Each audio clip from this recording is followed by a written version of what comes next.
Sherri Papini. The name sends chills down your spine. A seemingly ordinary woman whose story would soon become anything but ordinary. A young mother vanishes into thin air, gone without a trace. The community is left in shock, searching for answers. Leaving behind a distraught husband and two bewildered children, her sudden disappearance shattered their world. This was the narrative that gripped America in 2016. A story that spread like wildfire, capturing the attention of millions. The idyllic facade of a California suburb was shattered. The sense of safety and normalcy was replaced with fear and uncertainty.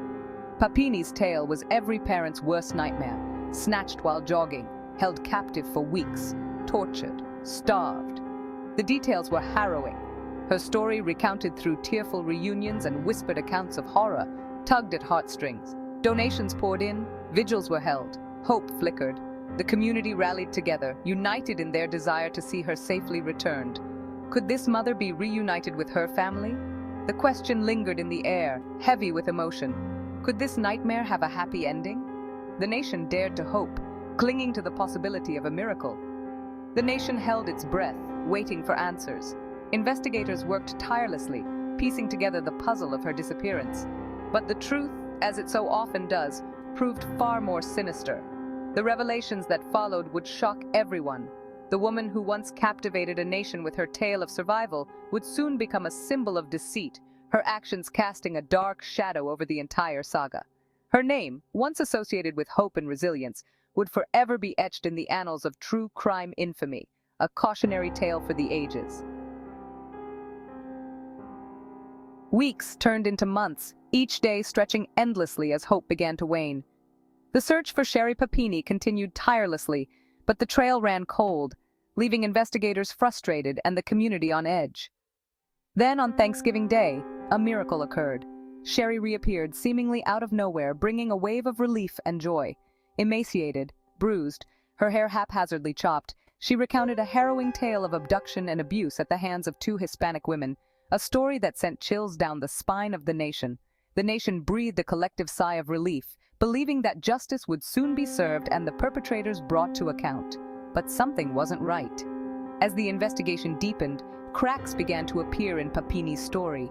Inconsistencies, contradictions, details that simply didn't add up.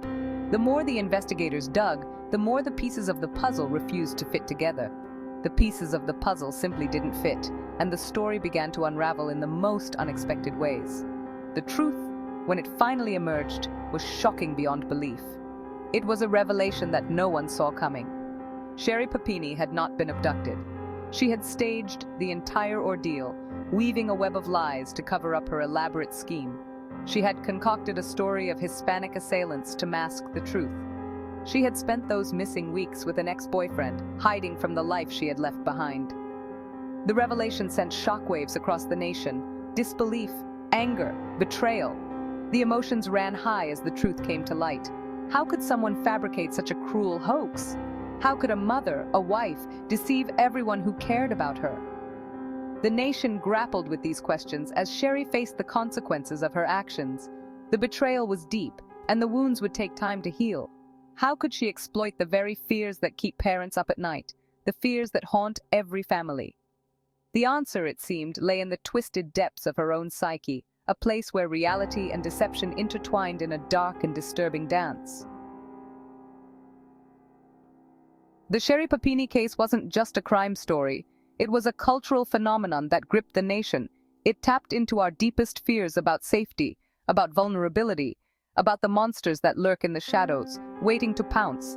But it also revealed a darker side of human nature, our insatiable thirst for sensationalism, our willingness to believe the unbelievable, and our eagerness to be part of a collective narrative. Papini's story, despite its inherent improbability, resonated with a public primed to see the world as a dangerous place, filled with unseen threats. We wanted to believe her. We needed to believe her. We needed to believe that even in the face of unimaginable evil, there was still hope, a glimmer of light in the darkness.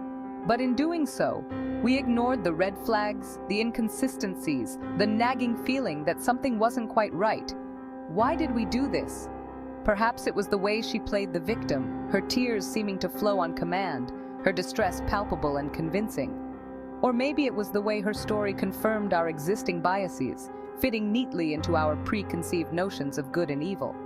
Whatever the reason, Papini's deception forced us to confront an unsettling truth, that sometimes the most captivating stories are the ones we tell ourselves, the ones that align with our deepest fears and hopes. In the end, the Sherri Papini case wasn't just about a woman who lied. It was about us and the stories we choose to believe.